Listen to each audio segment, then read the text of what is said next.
हाँ। पकड़ लो, पकड़ लो। यहाँ पे रंजू बाबू ध्यान से सुना, बहुत इधर उधर जा रहे हो। पकड़ लो रंजू बाबू को, उनको 5 लाख का लोन चाहिए। कितने का लोन चाहिए? 5 लाख। लेकिन रंजू बाबू के पास अच्छा लोन क्या हमें बैंक वाले ऐसे दे देते हैं क्या? कैसे देते हैं? कैसे देते हैं? क्या देख के देते हैं? इनकम। क्या देख के देते हैं लोन? कैसे लोन देते हैं बताओ? इनकम देख के। इसका बिजनेस इनकम। अगर होम लोन लेना है तो कैसे देते हैं होम लोन? आपका बिजनेस क्या है, इनकम कितना है ये देखिए। मॉर्गेज का देख बोल रहे हो। मॉर्गेज का क्या होता है? आपको बहुत ज्यादा लोन चाहिए और उस लोन के अगेंस्ट में आपको कुछ सिक्योरिटी रखना पड़ेगा। जैसे घर का पेपर आपने रख दिया तो घर के अगेंस्ट में आपने होम लोन लिया है। समझ में आया? जैसे गोल्ड लोन लेते हैं ना लोग, गोल्ड रख के लोन लेते हैं ना। हाँ हाँ, तो इसी तरह होम लोन भी लेते हैं। आप पकड़ लो रंजू बाबू को 5 लाख का जरूरत है, ठीक है? वो बैंक में गए, 5 लाख का लोन उन्होंने लिया है। लेकिन लोन लेने के टाइम बैंक के साथ एग्रीमेंट हुआ है कि ये जो 5 लाख का लोन वो हर साल 1 लाख पे करके ये भर देंगे। 5 साल में वो ये लोन बैंक का भर देंगे। क्या मैं यहाँ तक समझा पाई हूँ? ठीक है। बैंक ने बोला सही है, कोई प्रॉब्लम नहीं है। 5 लाख का लोन आप हर साल 1 लाख करके एवरी ईयर पे करके खत्म करते हुए 5 ईयर्स में। लेकिन अगर यहाँ पे दिया, सेकेंड ईयर कुछ हो गया मुझे, क्या मैं लोन दे पाऊंगी? नहीं दे पाऊंगी। तो मेरा घर मेरे पास रहेगा क्या? वो कौन लेके जाएगा? क्योंकि एग्रीमेंट के टाइम हमेशा होता है, बैंक का तो होता है कि आपका एसेट के ऊपर हमारा राइट है। अगर आपने लोन पे नहीं किया तो हम आपका संपत्ति जब्त कर लेंगे, ले लेंगे, फिर इसका ऑक्शन करके, नीलामी करके वो लोग रिकवरी करते हैं पैसा, ठीक है? तो यहाँ पे जब बैंक से लोन ले रहे थे, बैंक ने बोला आप एक काम करो, ये जो 5 लाख का आपने लोन किया ना उसका आप इंश्योरेंस कर दो। क्या कर दो? अगर आप इंश्योरेंस करते हो और फर्स्ट ईयर देखिए, सेकेंड ईयर भी अगर मेरा कुछ हो जाता है तो रिमेनिंग मुझे कितना देना था? 4 लाख देना था। 1 लाख तो दे दिया, 4 लाख देना था। और ये 4 लाख कौन देगा? इंश्योरेंस कंपनी बैंक को दे देते हैं। क्लियर है सबको ये चीज? मैंने लोन लिया है, अपना घर का प्रॉपर्टी का पेपर, जो एग्रीमेंट पेपर है, पेपर रख के मैंने लोन लिया है। कल अगर मैं लोन नहीं वापस दे पाती हूँ तो बैंक मेरा लोन या घर ले लेंगे। लेकिन अगर मैंने उसी लोन का अगर इंश्योरेंस कर रखा है और कल अगर भगवान ना करे मेरा अगर डेथ हो जाए तो मेरे फैमिली को कोई प्रॉब्लम नहीं होगा, क्योंकि वो इंश्योरेंस कंपनी बैंक को रिमेनिंग जो पैसा है वो पे कर देगी। आप लोगों को पता नहीं होगा या फिर जो लोग रिसेंटली अपडेटेड है, अभी जब भी आप बैंक से लोन लेने जाते हो ना, इंश्योरेंस इज मैंडेटरी। बिना इंश्योरेंस का आपका लोन अप्रूव नहीं होता है। यस मैम, देखा है हम लोगों ने, फ्लैट लिया है हम लोगों को, ऐसा ही हुआ ना? तो हर जगह जहाँ पे भी कुछ भी करो, मतलब इंश्योरेंस ना हर चीज में अभी घुसा पड़ा है। क्यों? इट्स नॉट अबाउट कि करना है, इट्स अबाउट प्रोटेक्शन। हर चीज का प्रोटेक्शन होता है। अब देखो बैंक वाले क्या करते हैं, लोन देते। कल अगर लोन देने के टाइम बैंक का अगर पैसा रिकवरी नहीं हुआ तो बैंक का लॉस होगा ना, गवर्नमेंट का लॉस है ना। तो इस लॉस को रिकवरी करने के लिए बैंक को तो सोचना पड़ेगा। इसीलिए बैंक ने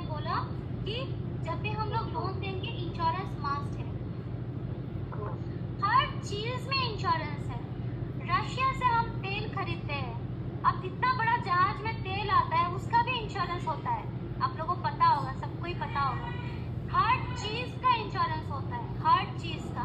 आप यहाँ से कहीं और पार्सल करते हो ना कुछ सामान, उसका भी इंश्योरेंस होता है। हर चीज़ का इंश्योरेंस होता है, हर कोने कोने में प्रोटेक्शन। फ़ोन खरीद के हम लोग फ़ोन का भी इंश्योरेंस करते हैं। कैसे? फ़ोन गार्ड लगाते हैं, वो जो फ़ोन कवर लगाते हैं, ये भी इंश्योरेंस है। Tempered glass is phones insurance. जो कवर है, फ़ोन का जो कवर है वो इंश्योरेंस है। तो हर जगह इंश्योरेंस होता है, ठीक है। तो मॉर्गेज रिडेम्पशन इंश्योरेंस का मतलब है कि आप जितने का लोन लोगे उसी को आप इंश्योरेंस करते हो, ताकि कल अगर इंश्योरेंस प्रीमियम बैंक को पे बैक करने के दौरान उस बीच में अगर मेरा डेथ हो जाता है तो मेरे एब्सेंस में वो रिमेनिंग बैलेंस बैंक को इंश्योरेंस कंपनी पे कर देती है। Clear? Is it clear? Yes, ma'am. Bijuta, Shobhita madam, Shanti Kurmi and 29 DD, Sujata madam, clear है सबका? It's very very important, exam में आता है। अब देखिए इसमें ना मॉर्गेज रिडेम्पशन इंश्योरेंस में कैसा क्वेश्चन आता है, एमआरआई फुल फॉर्म क्या है? मॉर्गेज रिडेम्पशन क्या रिलेटेड है, ये याद रखना, क्रेडिट रिलेटेड है। क्रेडिट मतलब आप जो लोन मतलब क्या है, क्रेडिट है। लोन मतलब क्रेडिट है, तो ये क्रेडिट रिलेटेड होता है, ये क्रेडिट मैनेजमेंट का पार्ट है। एंड ये कौन लेता है? Home loan borrowers. इसमें ध्यान रखना, हम जो लोन लेते हैं ना, जितना अमाउंट का लोन लेते हैं हर साल ये जो अमाउंट है डिक्रीज होता जाता है। ये कैसे? पाँच साल तो मैंने 5 लाख लोन लिया है और 5 साल में मैं रिटर्न करना है। फर्स्ट ईयर दे दिया, कितना बचा? कितना देना है और बैंक को मुझे? लोन का प्रीमियम मैंने 4 लाख, फिर सेकेंड ईयर मैंने दे दिया, कितना बचा है? 3 लाख। फिर मैंने थर्ड ईयर फोर्थ ईयर दे दिया, लास्ट में 0 हो जाता है। इसीलिए इसको क्या बोलते हैं? डिक्रीजिंग बोलते हैं। डिक्रीजिंग का मतलब है बड़े से छोटा होना, ठीक है। तो प्रिंसिपल अमाउंट यहाँ पे हमेशा ना, प्रिंसिपल अमाउंट जो आपने लोन लिया है, ये प्रिंसिपल अमाउंट हमेशा याद रखना है डिक्रीज होता है। तो यहाँ पे जो प्लान यूज होता है, आप जब मॉर्गेज इंश्योरेंस लेते हो, जो प्लान यूज होता है यहाँ पे डिक्रीजिंग टर्म प्लान यूज होता है। लिख लो, जब भी कोई मॉर्गेज इंश्योरेंस लेते हैं तो वहाँ पे डिक्रीजिंग टर्म प्लान यूज होता है। शमोलिनी मैडम, कौन सा यूज होता है? डिक्रीजिंग। हाँ, क्यों? क्योंकि ये पास प्रिंसिपल अमाउंट कम होता जाता है, लास्ट में आपका लोन खत्म हो जाता है, 0 हो जाता है, तो बड़ा से छोटा होता जाता है। क्वेश्चन में अगर एमआरआई हुआ, क्वेश्चन में अगर एमआरआई हुआ, आंसर डिक्रीजिंग टर्म में ही क्लिक करना है, ना लेफ्ट ना राइट, ओनली सीधा देखना है डिक्रीजिंग टर्म प्लान। अगर क्वेश्चन में डिक्रीजिंग टर्म प्लान हुआ तो आंसर एमआरआई होगा, और अगर क्वेश्चन में डिक्रीजिंग है और आंसर में भी डिक्रीजिंग रिलेटेड कुछ ऑप्शन है तो डिक्रीजिंग वाले में ही क्लिक करना है। समझ में आ रहा है? Okay, ma'am. Sujata madam clear? Bijuta madam, Shobhita madam, Shanti madam, clear हो रहा है? लेबोक मैडम क्लियर? अच्छा, अब देखिए ये जो मैंने बैंक के साथ एग्रीमेंट किया है कि मैं हर साल 5 लाख लोन कवर करूंगी, पे ऑफ करूंगी, हर साल 1 लाख मेरा अकाउंट से डिडक्ट होगा। मतलब एग्रीमेंट किया है कि हर साल में 1 लाख पे करूंगी, 5 साल में खत्म, लोन देना मेरा खत्म। तो ये जो मैंने एग्रीमेंट किया है 1 लाख प्रीमियम दे दूं, क्या ये प्रीमियम मेरा कांस्टेंट है हर साल, या फिर बढ़ रहा है या कम हो रहा है, क्या हो रहा है?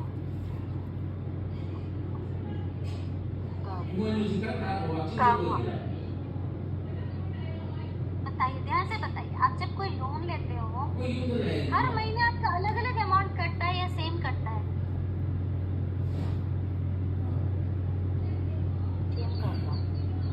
सेम कटता है ना, एग्जैक्टली। तो प्रीमियम हमेशा कांस्टेंट होता है। क्वेश्चन में आ सकता है in decreasing term plan premium remain dash, तो याद रखना प्रीमियम कांस्टेंट है,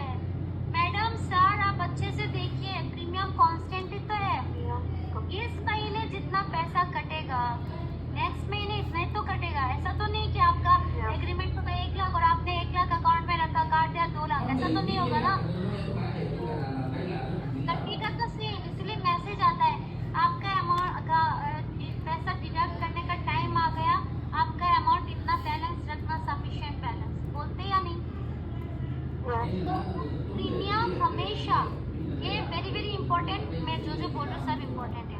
premium remain constant, clear. In decreasing term insurance premium हमेशा कांस्टेंट होता है, लिख लीजिए प्लीज।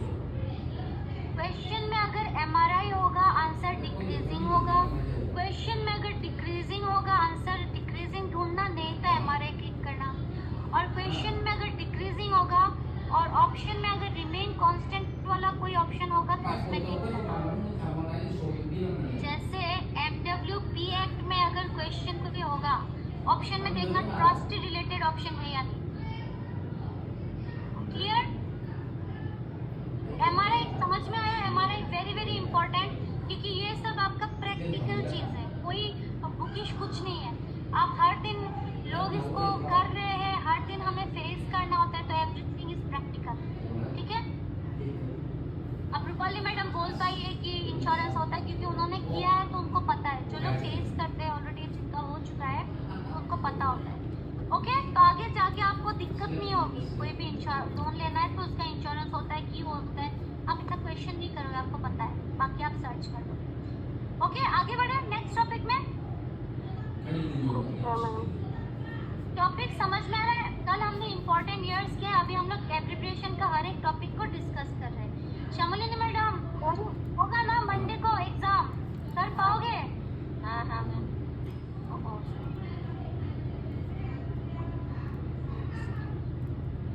मैं दो सिस्टम से कर रही हूँ ना, तो मुझे थोड़ा 1-2 मिनट। अच्छा, ओके।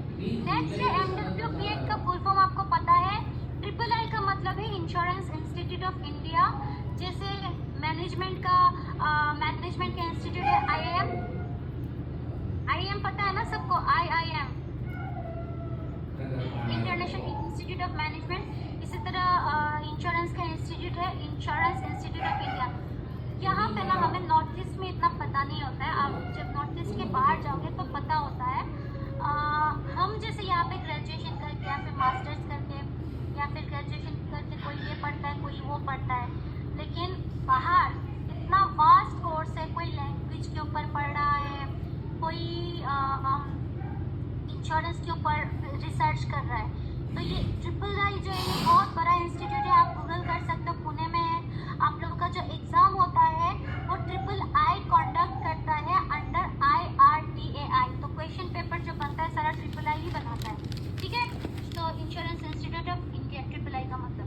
NCB मतलब नो क्लेम बोनस। NCB का मतलब है ये नॉर्मली जनरल इंश्योरेंस में होता है। पकड़ लो आपने गाड़ी खरीदा है या फिर आपने बाइक खरीदा है, उसका इंश्योरेंस क्या है, तो एवरी ईयर आप लोग को इंश्योरेंस रिन्यू करना पड़ता है, पता है ना ये चीज, पता है ना। तो जब आप रिन्यू करते हो ना, पकड़ लो आज आपने बाइक लिया और आपका 1 साल हो गया नेक्स्ट ईयर, और आपका इंश्योरेंस मतलब आपका गाड़ी खराब नहीं हुआ, सब गाड़ी ठीक है, तो नेक्स्ट ईयर जो प्रीमियम आपका क्या होगा, कम हो जाता है। मतलब आपका कोई एक्सीडेंट नहीं हुआ, गाड़ी का क्लेम करना नहीं पड़ा, आपका पूरा इंश्योरेंस जितना था उतना ही है, तो इसीलिए आपको डिस्काउंट मिल जाता है, मतलब बोनस, मतलब बोलते हैं बोनस, ठीक है। इसको बोलते हैं नो क्लेम बोनस। पकड़ लो आप इस बार 10,000 हर महीने आपने इंश्योरेंस किया है, दे रहे हो, बट नेक्स्ट ईयर आपका क्या होगा, ये 10,000 के बदले में 8,000 हो जाएगा, मतलब थोड़ा कम हो जाए। नो क्लेम बोनस मतलब आपने क्लेम नहीं किया इसलिए बोनस। ओके, नेक्स्ट है IGMS का मतलब है इंटीग्रेटेड ग्रीवेंस मैनेजमेंट सिस्टम। इसका मैं एग्जांपल दे रही हूँ, आप एग्जांपल सुनना ध्यान से। म्यूनिसिपैलिटी बोर्ड का अर्बन एरिया में क्या काम है?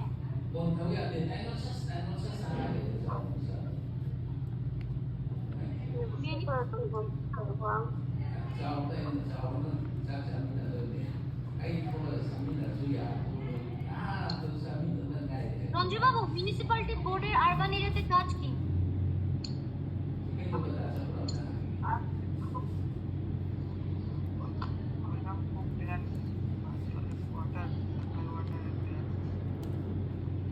कौन बोल रही है? Very nice, thank you Ajay for responding. Municipality board का काम है कि आपका अर्बन एरिया में टैक्स, पानी का टैक्स पे करे या नहीं, अच्छा सबके पास पानी जा रहा है या नहीं, ड्रेनेज सिस्टम कैसा है, स्ट्रीट इलेक्ट्रिसिटी कैसा है, रास्ता ठीक है या नहीं। हाँ, तो वो कौन मॉनिटरिंग करता है? म्यूनिसिपैलिटी बोर्ड मॉनिटरिंग करता है। सेम इसी तरह इंश्योरेंस में भी पूरा इंडिया में जितना इंश्योरेंस कंपनीज है, उस इंश्योरेंस कंपनीज को भी मॉनिटरिंग किया जाता है। कौन करता है? IGMS। इसका फुल फॉर्म क्या है? Integrated grievance management system. ये एक सेंट्रल गवर्नमेंट रिपोजिटरी बॉडी है। मैं चैट बॉक्स में लिख के दे रही हूँ। IGMS is called central government repository body. IGMS is Central Government Repository Body.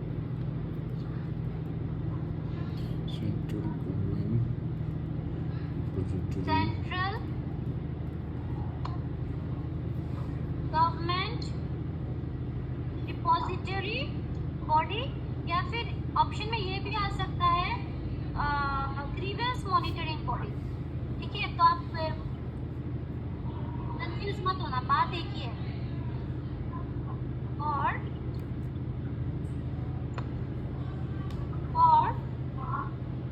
और मॉनिटरिंग ग्रीवेंस बॉडी और मॉनिटरिंग ग्रीवेंस बॉडी। अब देखिए ये क्वेश्चन क्या होता है, कभी कभी मैं बताती हूँ, आप लोगों को ना क्वेश्चन दे देते IGMS का मतलब बोल के, ठीक है, और दो ऑप्शन में अलग अलग नाम देते हैं। फर्स्ट ऑप्शन में दे देंगे सेंट्रल रिपोजिटरी बॉडी और दूसरा ऑप्शन में दे देंगे मॉनिटरिंग ग्रीवेंस बॉडी। तीसरा ऑप्शन में देंगे बोथ A and B। तो आपको वही क्लिक करना है, बोथ A and B। सिर्फ एक में क्लिक मत करना क्योंकि दोनों ही करेक्ट है। तो नीचे अगर ऑप्शन रहता है बोथ A and B तो उसी में ही क्लिक करना है। Am I clear? Yes, ma'am. समझ में आ रहा है? लेबोक मैडम, श्यामलिनी मैडम, सबका नाम नहीं ले पाऊँ, मुझे स्क्रीन में, मेरा स्क्रीन बहुत छोटा है, वो भी सेट तो क्लियर हो रहा है आई गेस। आशिलू मैडम, जिसका नाम दिख रहा है और वीडियो ऑन है, मैं उनको बोल रही हूँ। अच्छा, इसका वीडियो ऑफ है, देखिए। अच्छा, ये जो Shanti madam, Shobhita madam, Bijuta madam, clear है? Everybody clear? रंजू बाबू, आप कोरोना सर ज़्यादा रिस्की हो जाता है। अच्छा, क्वेश्चन दो ही कैटेगरी के लोग करते हैं, जिसको सब समझ में आ गया और जिनको कुछ नहीं समझ में आया। तो प्लीज आस्क क्वेश्चन ताकि आपका डाउट क्लियर हो, ठीक है? IGMS क्लियर है? ध्यान रखना, IGMS और TPA को कौन लाया है? IRDAI लाया है, क्वेश्चन में आता है। PMLA का मतलब है prevention of money laundering act, ठीक है, इसका फुल फॉर्म है। CGH central government health insurance scheme, NIA मतलब national insurance academy, ASHM accredited social health activist. And next अगर देखिए हम लोगों ने ईयर और एब्रिविएशन बोला किया है अभी नेक्स्ट हम लोग एक्ट और सेक्शन में जाते हैं।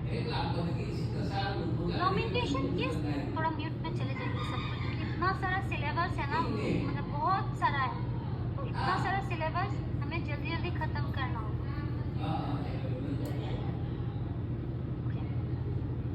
अच्छा, एक्ट याद रखना है क्योंकि एग्जाम में आपको पूरा डिटेल्स दे देंगे और पूछेंगे कौन सा किस एक्ट के अंडर है, ठीक है? तो नॉमिनेशन सेक्शन 39 के अंडर आता है of insurance act 1938, very very important. याद रखना, सेक्शन 39 में बोला गया है कि आप जब इंश्योरेंस करते हो ना, नॉमिनी आपका एक नहीं तो एक से ज़्यादा होता है। अगर लो किसी का 10 बच्चे हैं तो आप 10 बच्चे के नाम पे अपना नॉमिनी दे सकते हो। तो क्वेश्चन में आता है नॉमिनेशन का कितना नॉमिनी हो सकता है? एग्जैक्टली 1, 2, 3 और 1 और मोर देन 2। तो जहाँ पे 1 और मोर देन 1 होगा उसी में क्लिक करना, एकदम इजी है, ठीक है? अगर आपका नॉमिनी 18 साल से नीचे है, कितना साल से नीचे? 18 से नीचे। कितना साल से नीचे? 18 से नीचे। आपका नॉमिनी अगर 18 साल के नीचे होता है तो आपको एक अपॉइंटी सिलेक्ट करना पड़ता है। पकड़ लो, शीलू मैडम ने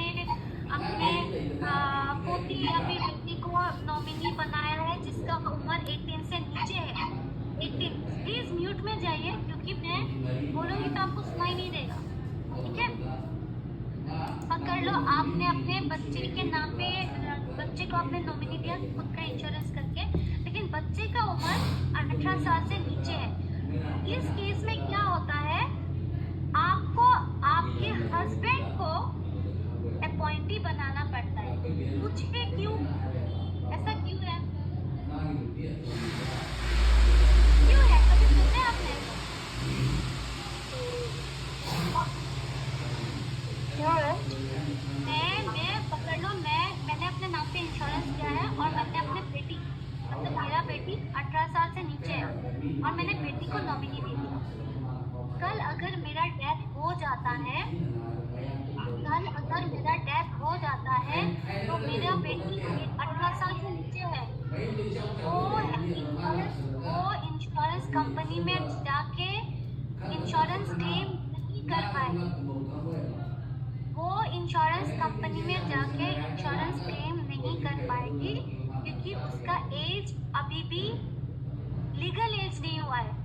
तो इसीलिए जब भी आप अपना इंश्योरेंस करने के बाद नॉमिनी अगर बच्चे को देते हो और उस बच्चे का उम्र अगर 18 से नीचे होता है तो हस्बैंड को या फिर वाइफ को अपॉइंटी बनाना पड़ता है। Is it clear? Is it clear? Is it clear? ठीक है, आप देखिए हमने यहाँ पे पढ़ा है कि नॉमिनी माइनर होने से अपॉइंट करना पड़ता है। क्वेश्चन में ये नहीं आएगा, क्वेश्चन में कैसा आता है पता है, ठीक उल्टा आएगा कि अपॉइंटी कब अपना अधिकार खो देते हैं, when appointee lose their right. Answer क्या होगा बताइए,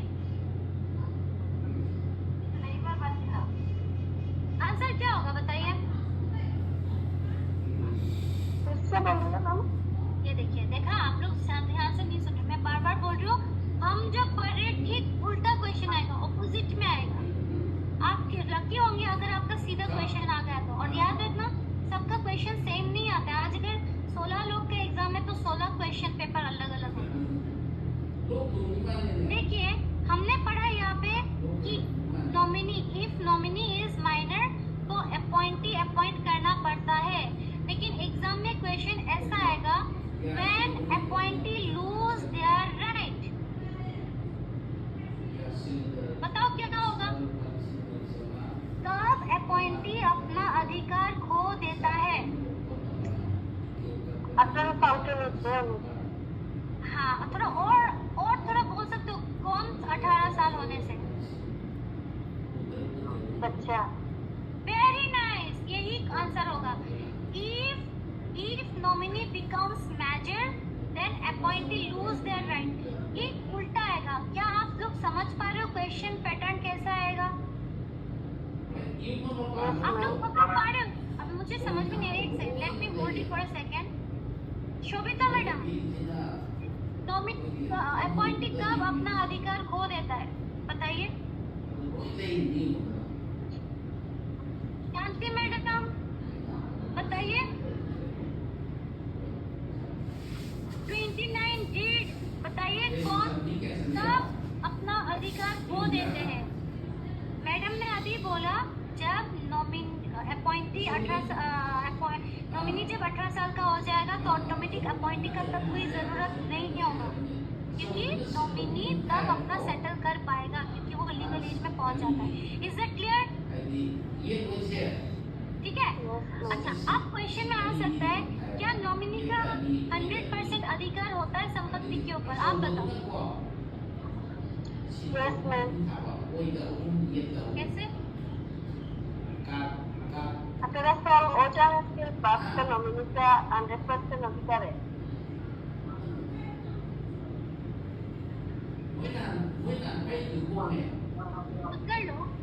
पकड़ लीजिए।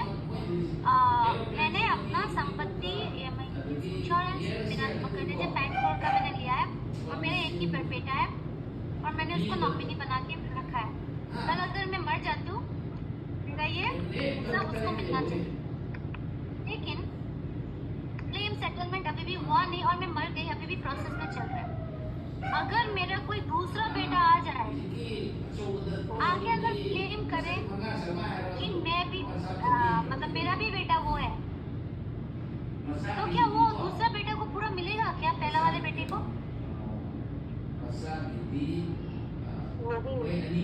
नहीं मिलेगा।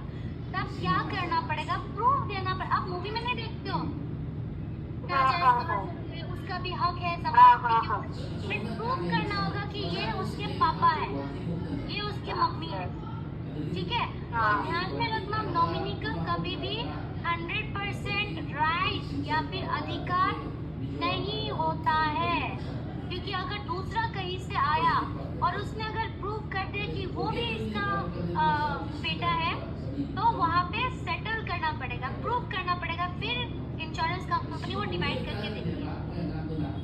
Is that clear? ठीक है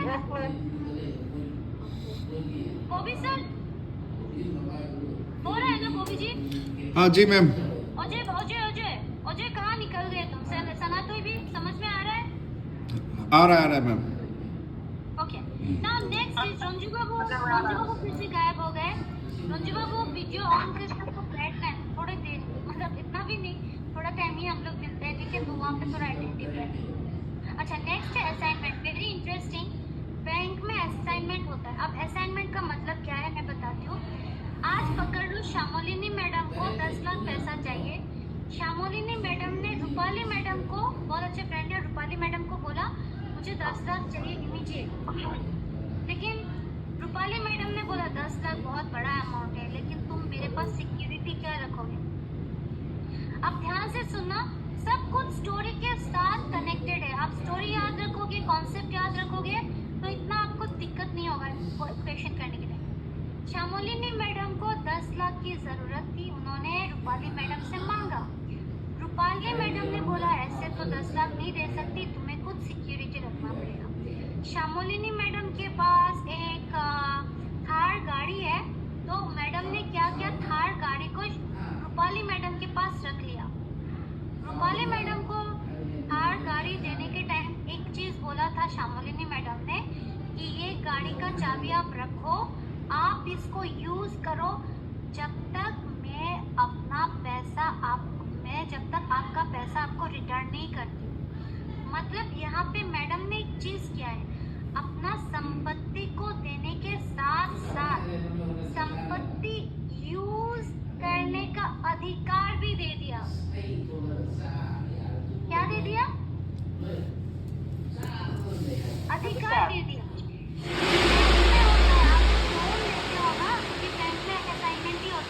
तभी तो बैंक, अगर आप पे नहीं करते हो तो बैंक आपका प्रॉपर्टी को जब्त कर लेती है, नीलामी हो जाती है, वो सीज कर लेती है अपनी प्रॉपर्टी। तो असाइनमेंट का मतलब है ट्रांसफर ऑफ राइट।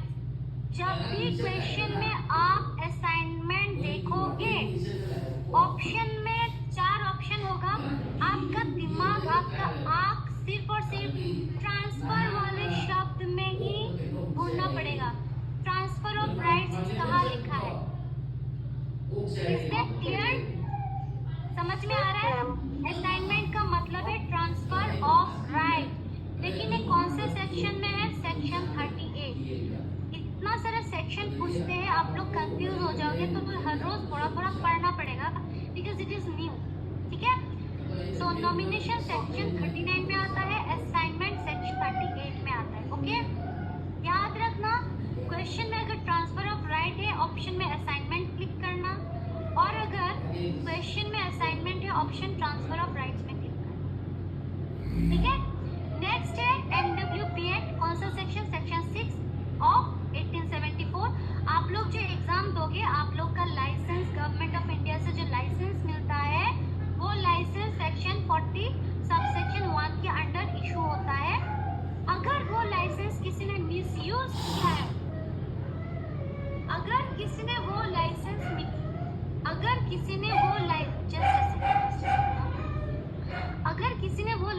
मिसयूज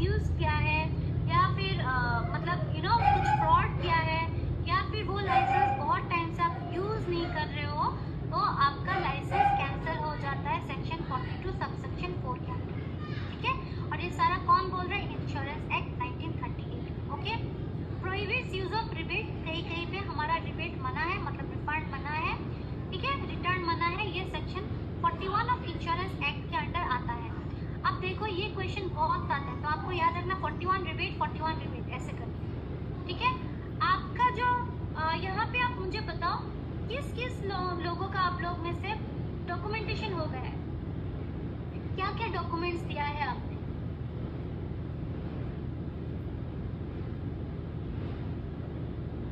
क्या क्या डॉक्यूमेंट्स दिया है आप लोगों ने? लाइसेंस करने में। नहीं, ये ट्रेनिंग के पहले तो सबने डॉक्यूमेंट्स दिया होगा ना। हाँ हाँ हाँ। हाँ, क्या क्या डॉक्यूमेंट्स? मार्कशीट हाँ, और PAN card, Aadhaar card, PAN card, bank bank के पासबुक, बैंक डिटेल्स पासबुक देना। प्रॉपर्टी। हाँ हाँ। हाँ, अब देखो ये जो डॉक्यूमेंट्स है, ये इसका सारा इंफॉर्मेशन फॉर्म IMA फिलअप करना होता है, और ये कौन रिव्यू करता है, वेरीफाई कौन करता है? IRDAI में जो ऑफिशियल अथॉरिटी है वो वेरीफाई करते हैं। अगर देखते हैं कि आपका डॉक्यूमेंट सब सही है, सब कुछ क्लीन एंड क्लियर है, तो आपका एक URN जनरेट होता है जिसका नाम है यूनिक रजिस्ट्रेशन नंबर। वो आने के बाद आप लोग एलिजिबल हो जाते हो एग्जाम देने के लिए, ठीक है। आपके फ़ोन में मैसेज आता है। अब देखो, अगर किसी का पैन कार्ड में नाम अलग है और मार्कशीट में नाम अलग है, तो ये क्या करते हैं, डेजिग्नेटेड ऑफिशियल आपका रुक जाता है, वेरिफिकेशन रुक जाता है। आपको बोलते हैं कि प्लीज सबमिट एफिडेविट, कि आपका अगर शादी के बाद किसी का पैन कार्ड हुआ है तो please submit the affidavit, marriage certificate proof दो, नहीं तो आपका क्लियरेंस नहीं होता है, समझ रहे हो। तो ये कौन वेरीफाई करता है? Designated official. ध्यान में रखना, फॉर्म IMA फिलअप होता है, ठीक है। नेक्स्ट चीज, अगर कोई हेल्थ इंश्योरेंस करता है और उसका अगर टैक्स काट रहा है, ध्यान से समझिए, देखिए टैक्स इज अ बिग, ये जो टैक्स प्लानिंग है ना, ये हमारे लिए बहुत ज़रूरी है, and all the middle class people we are paying tax, ठीक है। अब देखिए टैक्स इतने लोगों का टैक्स करता है, they can save their tax, how? By taking health insurance. For example किसी का 50,000 25,000 टैक्स कट रहा है, तो वो अगर वही 25,000 का अगर हेल्थ इंश्योरेंस करते हैं तो उनका कोई एक्स्ट्रा टैक्स नहीं कटेगा। ये कौन बोल रहा है? Section 80D of income tax act 1961 के अंडर ये है, क्योंकि इनकम टैक्स में बहुत सारा सेक्शन है जहाँ पे आपका टैक्स बेनिफिट का डिटेल्स दिया रखा है, ठीक है। अगर कोई लाइफ इंश्योरेंस करता है और उसका अगर टैक्स कट रहा है, पकड़ लीजिए 1.5 लाख, तो प्रीमियम वो 1.5 लाख तक का कर सकते हैं और उनका ये पूरा टैक्स नहीं कटेगा, सेक्शन 80C के अंडर छूट मिलेगा, ओके। अगर कोई लाइफ इंश्योरेंस करता है और मैच्योरिटी में उसको जो भी पैसा मिलेगा, एक भी पैसे से टैक्स नहीं कटेगा। ये सिर्फ और सिर्फ कहाँ पॉसिबल है? लाइफ इंश्योरेंस में ही पॉसिबल है, क्योंकि आप अगर बैंक में रखते हो आपका टैक्स कटता है मैच्योरिटी के बाद। आप अगर ज़मीन बेचते हो तो ज़मीन बेचने के बाद आपका जो भी 1 करोड़ 2 करोड़ 50 लाख 90 लाख जितना भी आपको लैंड सेल के बाद मिलता है, उससे भी आपको टैक्स पे करना पड़ता है। आप अगर घर से इनकम हो रहा है तो उससे भी आपको टैक्स पे करना पड़ता है। बट लाइफ इंश्योरेंस में अगर आप पैसा रखते हो सेविंग में, और वो पैसा अगर आपका इनकम हो रहा है, मैच्योरिटी में जो भी पैसा मिलेगा, एक भी टैक्स नहीं कटता है। This is the main highlighted point. किसके under? Section 10(10)D of income tax act के अंडर। ये बहुत सारे लोगों को नहीं पता है, क्योंकि देखिए आप हर जगह पैसा रखना चाहिए, बट थोड़ा डाइवर्सिफाई करना चाहिए, क्योंकि आप डाइवर्सिफाई नहीं करते हो और इंश्योरेंस छोड़ के आप हर जगह आपने पैसा रखा, लेकिन वही पैसा जब आपको मैच्योरिटी मिलता है ना, आधा से आधा आपको टैक्स पे में चला जाएगा। बट अगर आप समझदारी से इंश्योरेंस में रखते हो तो मैच्योरिटी में आपको एक भी पैसा टैक्स नहीं काटना है, ठीक है। अब देखो जितने लोगों को पता है वो कर लेते, जिनको ये पता नहीं है, आपका ये रिस्पॉन्सिबिलिटी है, उनको अवेयर करो, उनको ये नॉलेज स्प्रेड करो ताकि उनका सेविंग अच्छा हो, ओके।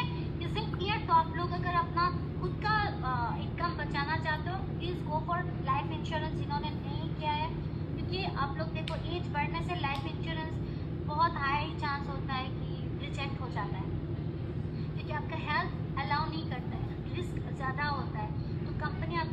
इंश्योरेंस एक्सेप्ट नहीं करते हैं, ठीक है? Is that clear? Yes ma'am. अच्छा, अभी क्वेश्चन में आता है 80D की स्कीम में क्या बेनिफिट मिलता है, 80C में क्या बेनिफिट मिलता है, 1010D में क्या बेनिफिट मिलता है। नेक्स्ट है इंडिस्प्यूटेबिलिटी क्लॉज। आप अच्छे से इसको देख लो या फिर लिख लो, सेक्शन 45 इंडिस्प्यूटेबिलिटी क्लॉज लिख लो, क्योंकि मैं अभी लिखाऊंगी, मतलब लिखवाऊंगी। लिख लिया सबने? इंडिस्प्यूटेबिलिटी क्लॉज।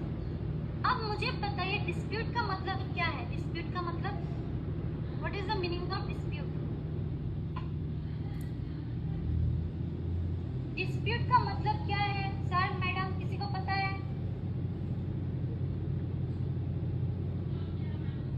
मणिपुर में कुछ महीने से बहुत डिस्प्यूट हो रहा था। डिस्प्यूट का मतलब है डिस्टर्बेंस, विवाद, थोड़ा कश्मीर में जैसे होता है, होता था, तो ये सब डिस्प्यूट है। रशिया यूक्रेन में क्या हो रहा है? डिस्प्यूट हो रहा है।